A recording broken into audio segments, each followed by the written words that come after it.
السلام عليكم ورحمة الله وبركاته. ازيكم يا جماعة؟ عاملين ايه؟ كل سنة وانتم طيبين. زي ما احنا شايفين كده دخلنا سوبر ماركت كبير هو كارفور. نشوف الأسعار ونشوف العروض. طبعا الأسعار دي موجودة طول شهر رمضان، موجود البندق واللوز وكل حاجة موجودة، حتى الرز البسمتي زي ما احنا شايفين قدامنا. الغلة بتاعته حلوة قوي زي الرز الخليجي. الحباية بتاعته طويلة، بصوا زي ما احنا شايفين كده. الغلاية بتاعته حلوة قوي. احنا عارفين طبعا حاجات كارفور بتبقى حلوة. والسعر 40 جنيه الكيلو. انا رحت اليوم دون، كان اول يوم سحور في رمضان، يعني قبل رمضان بيوم. زي ما احنا شايفين اللوز كله طبعا الأكياس جاهزة قدامنا والحاجة جاهزة قدامنا، والناس بتعبي وبنروح نوزن. أسعار البلح بقى اللي هي كان مبالغ فيها بصراحة. ده البلح ب90 جنيه.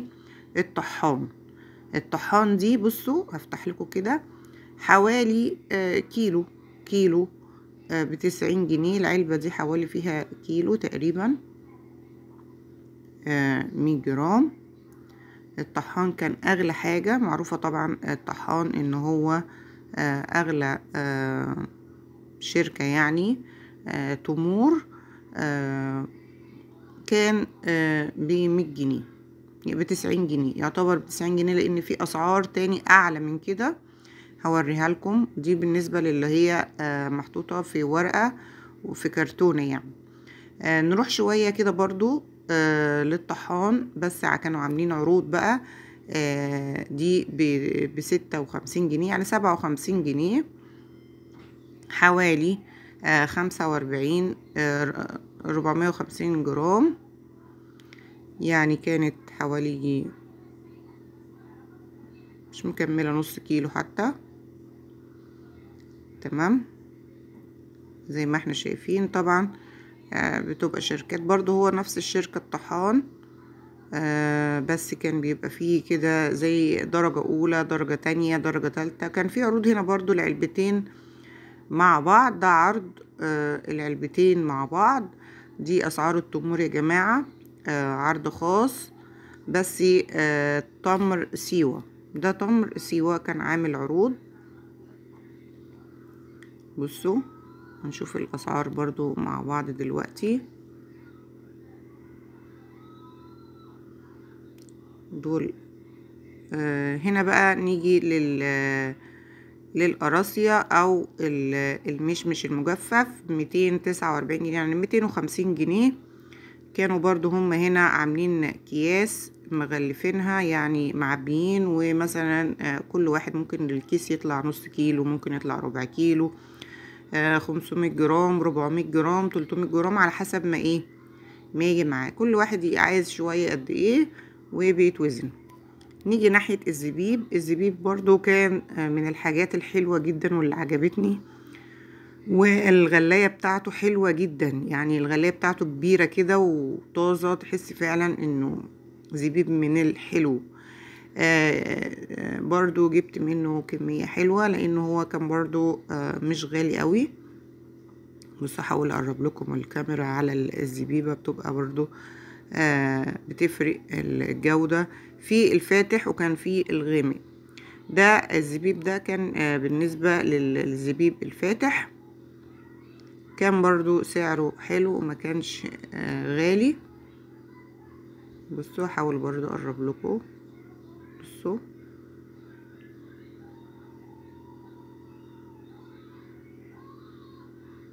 كان حلو بصراحة. كل سنة وانتم طيبين. اللي عجبوا الفيديو يا جماعة يعمل لي لايك. كل الاسعار موجودة، كل حاجة موجودة هجيبها لكم. اسعار اليميش كلها موجودة قدامكم. نعمل لايك ونشترك في القناة لأول مرة يشوفني. والاسعار دي موجودة في كارفور في مصر طبعا. حبايبنا اللي في المغرب، شوفوا الاسعار عندنا بقى، شوفوا زي عندكم كده ولا هيبقى فيه فرق. ممكن جودة حلوة بصراحة. الحاجة بتيجي فيه من مصر، وفي حاجات مستوردة.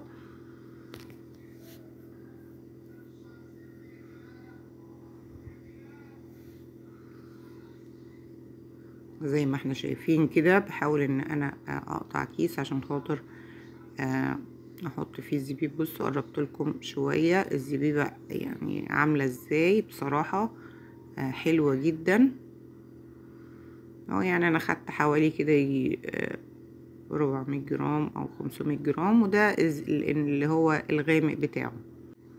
ندخل بقى على حاجه تانية اللي هي المشمشيه، برضو 250 جنيه. المشمش زي ما احنا شايفين مجفف اهو. بيرصوه برضو زي ما قلنا قبل كده في القراصية.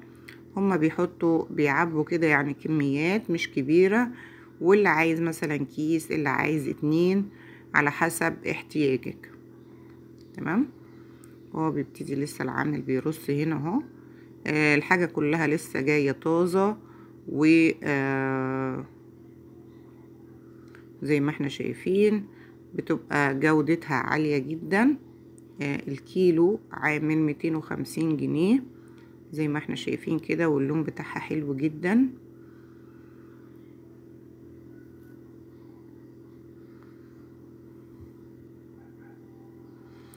ونحاول نروح لمكان تاني. الزبيب عامل 62 جنيه او 63 جنيه، ده من مكان تاني برضو. زي ما احنا شايفين كده. بصوا الغلة بتاعتها او الوحدة بتاعتها سميكة شوية، والغامق شوية ب60 جنيه. بصوا زي ما احنا شايفين يعني بيبقى درجات. الفاتح قوي اللي هو افتح حاجة هناك برضو، والحباية بتاعته كبيرة جدا ب169 جنيه، يعني 170 جنيه.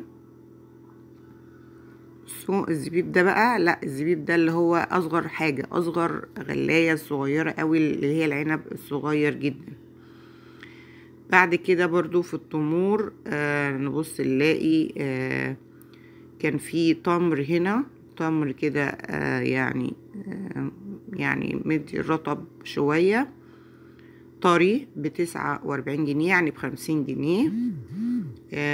الرطب البلح دون كان حلو جدا. زي ما احنا شايفين اللوز ب65 جنيه، ده النص كيلو، يعني نص كيلو بس ب65 جنيه طبعا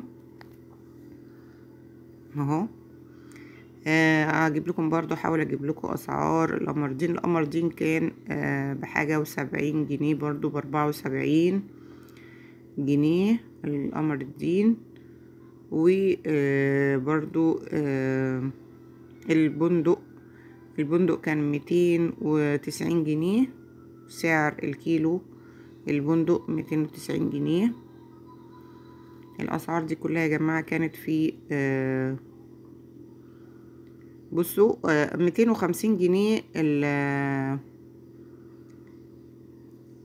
كانوا عاملين عروض، بدل 290 جنيه كانوا حاطين عليه 250. تمام. نيجي برضو ندخل على النوع تاني. الفستق كان ب400 جنيه. 400 جرام، 400 جرام ب69 جنيه، يعني ب70 جنيه. كان برضو عاملين عرض عليه.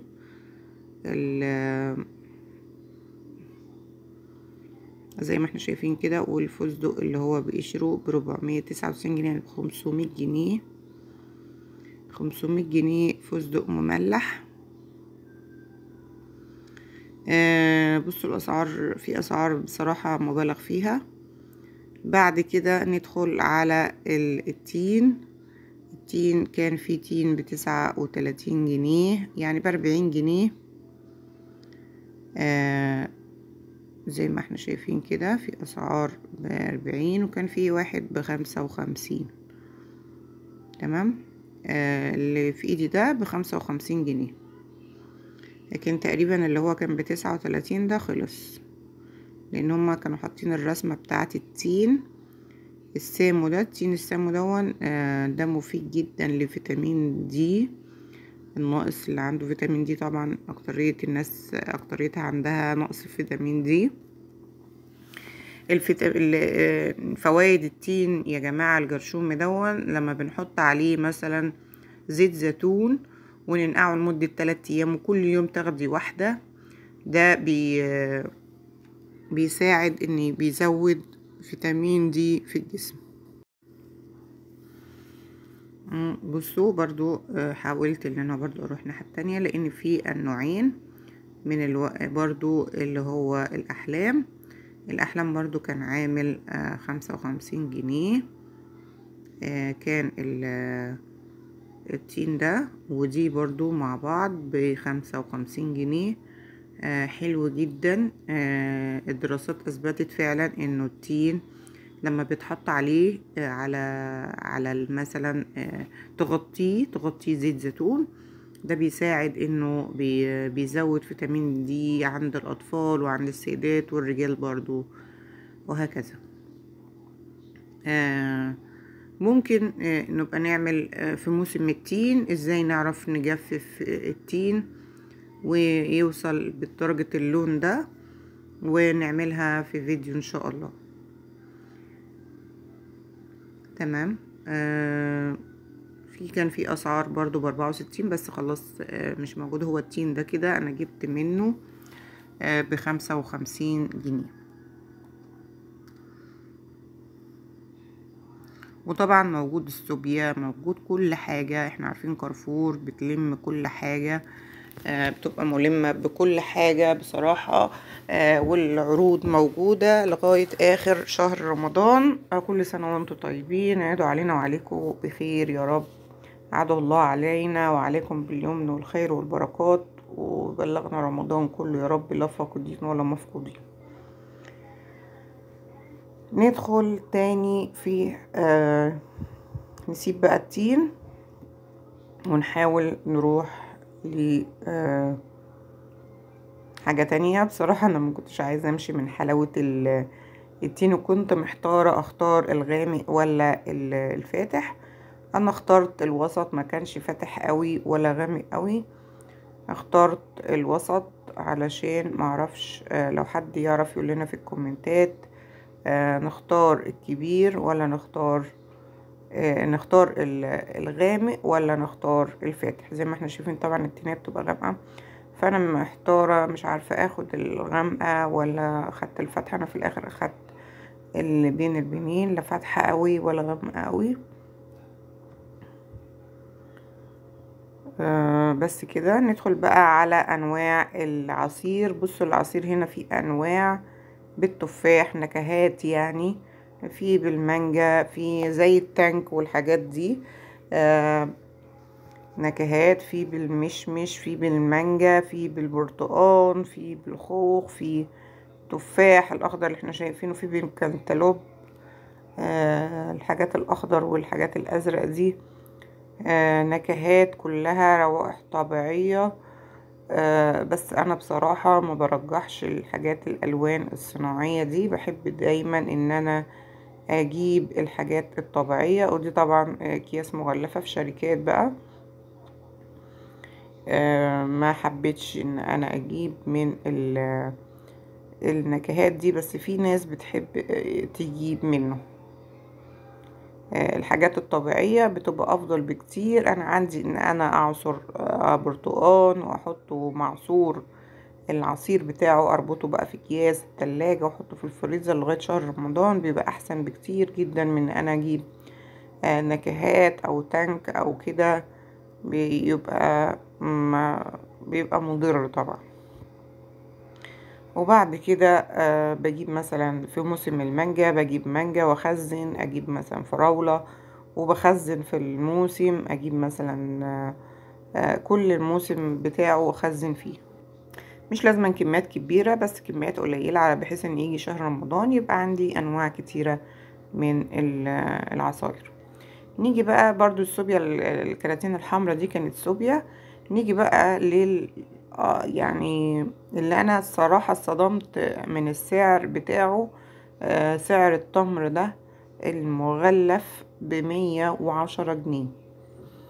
يعني بصوا انا بصراحة اتصدمت. هو معروف ان الطحان ايوه ماركة حلوة وشركة عالية، بس يعني بصراحة كان سعر مبالغ فيه ب110 جنيه، حوالي كيلو تمر زي ما احنا شايفين كده. بصوا هو يعني عشان محطوط في كيس ومشفوط منه الهواء و... ومغلف كويس جدا، فطبعا ده بيديله ان هو يبقى سعره اغلى من الكرتونة. لو فاكرين الكرتونة انا وريتها لكم كانت ب90 جنيه، ده زيادة عنه 20 جنيه. نفس نفس الكيلو تقريبا، نفس الوزن، بس كان ب110. كان الناس قليلة جدا اللي بتروح تشتري من التمر ده، في حين ان هو كان موجود في كرتونة ب90 جنيه. طبعا الناس كانت بتشتري اللي هو في الكرتونة، عارفين ان احنا في شهر كريم، الحاجة مش هتقعد ومش هتتخزن. الناس يعني هتاكل التمر ده على طول في الفطار في شهر رمضان. فيعني افضل الناس طبعا تجيب اللي هو آه، تمر زهدي. ده تمر زهدي الطحان، طبعا تبع الطحان. بصراحة كان سعر مبالغ فيه جدا جدا جدا. بس كده. وزي ما احنا شايفين طبعا في سوق اهو، زي ما هو احنا شايفين يعني بيبقوا شافطين منه الهواء، وبتبقى زي عجوة، يعني زي عجوة كده. هو تمر عراقي. هو مستورد طبعا، بس عشان خاطر ان هو مستورد تعالوا بقى نشوف الحاجة الحلوة اللي انا بحبها جدا، البلح اللي هو باللوز ب65 جنيه. ده معقول، بس كان يعني بصوا كان صف واحد بس في الكرتون، يعني حوالي، يعني اللي يجيب مثلا منه كده يعني علبة، ما كانش وزنه كبير قوي، يعني حوالي ربع كيلو تقريبا او 300 جرام. ما كانش وزنه تقيل قوي، يعني ب65 جنيه مصري. في برضو هنا بلح محشي باللوز، برضو تمر باللوز، برضو من شركة الطحان ب65 جنيه زي ما احنا شايفين، بس ده يعني في علبة بلاستيك.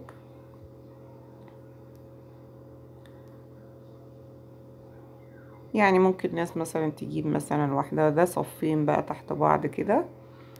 بصوا برضو سعره مش غالي قوي.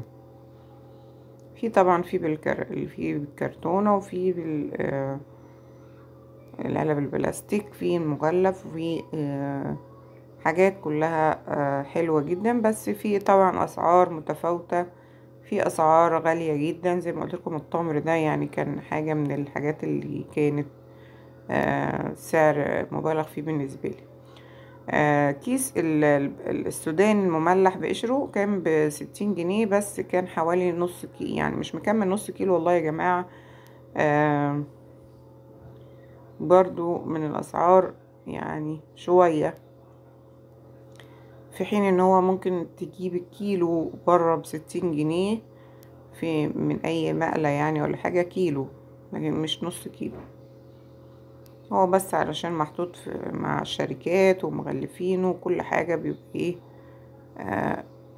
بيبقى ليه طبعا سعر مختلف عن اسعار المحلات اللي بره. دي طبعا بتبقى شركات، احنا عارفين ان دي بتبقى شركات. وبصوا زي ما احنا شايفين حوالي 300 جرام كمان، يعني مش 500 جرام ولا حاجة، 390 جرام. 390 جرام يعني مش مكمل نص كيلو. يعني ب60 جنيه في حاجة أقل من نص كيلو كمان، يعني ممكن الناس تشتري. بس من رأيي اني يعني انا اجيب كيلو بره ب60 جنيه دلوقتي. المملح برضو حلو جدا. جبنا برضو انا وجاية لقينا الزبدو، كان هو طبعا حاجة جميلة جدا. الزبدو ب10 جنيه بس، في حين ان هو بيتباع بره ب20 جنيه. فطبعا عشان السحور كانوا منزلين خصم 50%. ندخل بقى لقسم الاناناس. انا مقدرش اجي وما كارفور وما اجيش قسم الفواكه. بصراحة بيبقى حلو جدا. سعر الكيلو طبعا ب70 جنيه. انا مش الواحدة، لا، سعر الكيلو. ممكن تبقى فيه واحدة صغيرة، يعني الصغيرة ممكن تيجي كيلو اهي. في احجام، في واحدة ممكن تيجي 2 كيلو، في واحدة ممكن تيجي كيلو ونص، في واحدة ممكن تيجي 3 كيلو.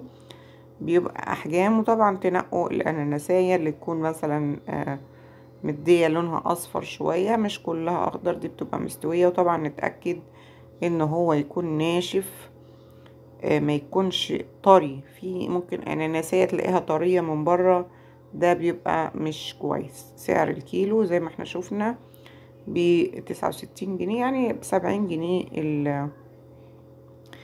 الكيلو.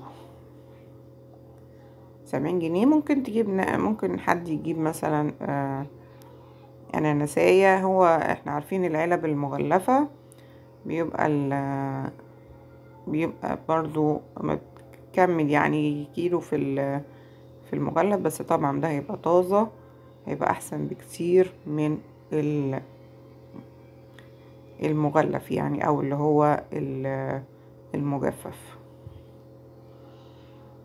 بصوا انا شايفة ان دي برضو تبقى حلوة، يعني نصها اصفر نصها اخضر، ما بتبقاش طرية.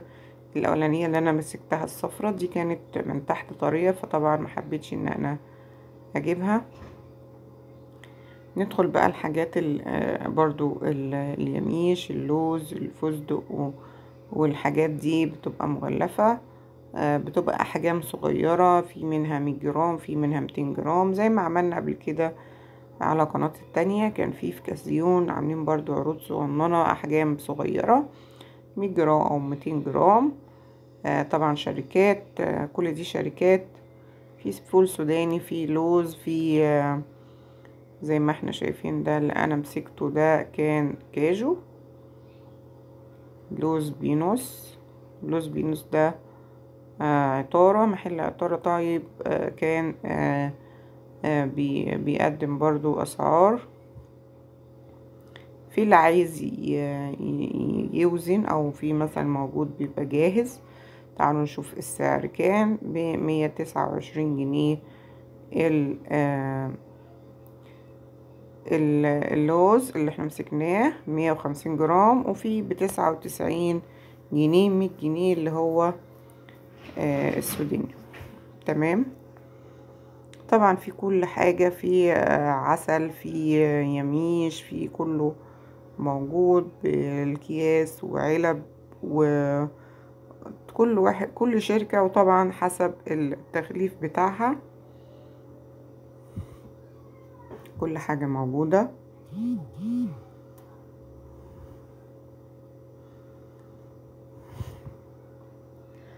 وندخل بقى على التمر والكاجو اللي هو ثابت. التمر هنا برضو في ناس بتشتري ب30 جنيه وفي ب40. سعر الكاجو هو هنا كان ب360 جنيه، كان ب360 جنيه. تمام. زي ما قلت لكم، كان انا رجعت تاني عشان اجيب رز. الرز كان ب40 جنيه.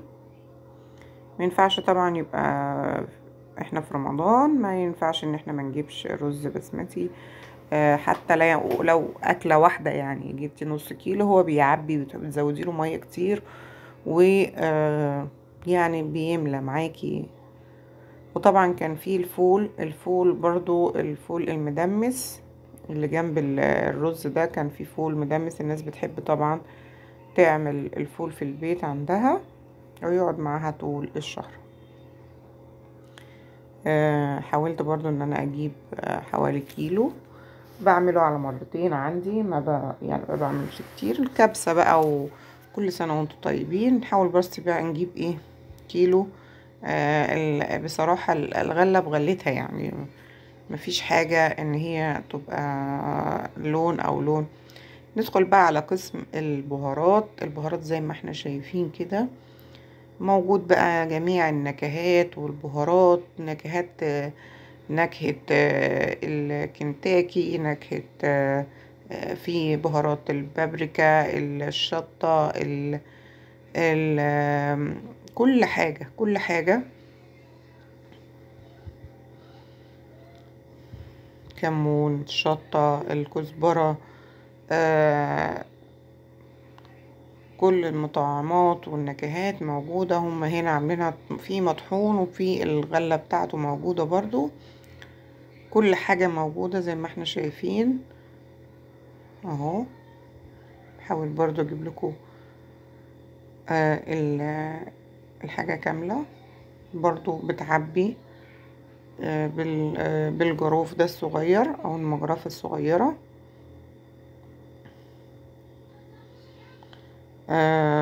بهارات شرقية وبهارات هندية وبهارات كاتشب، بطعم الكاتشب، بهارات بطعم الكنتاكي، بهارات يعني بصراحة كان مكان حلو جدا، عجبني برضو.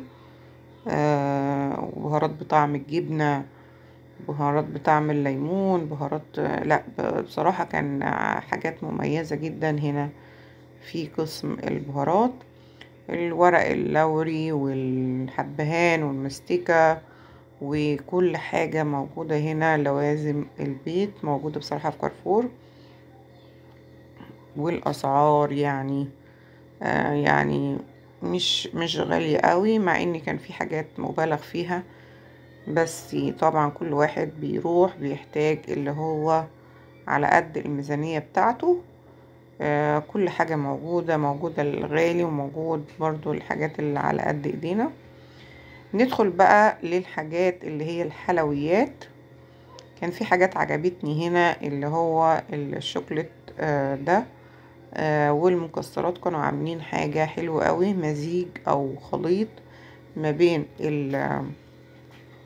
اليميش او المكسرات.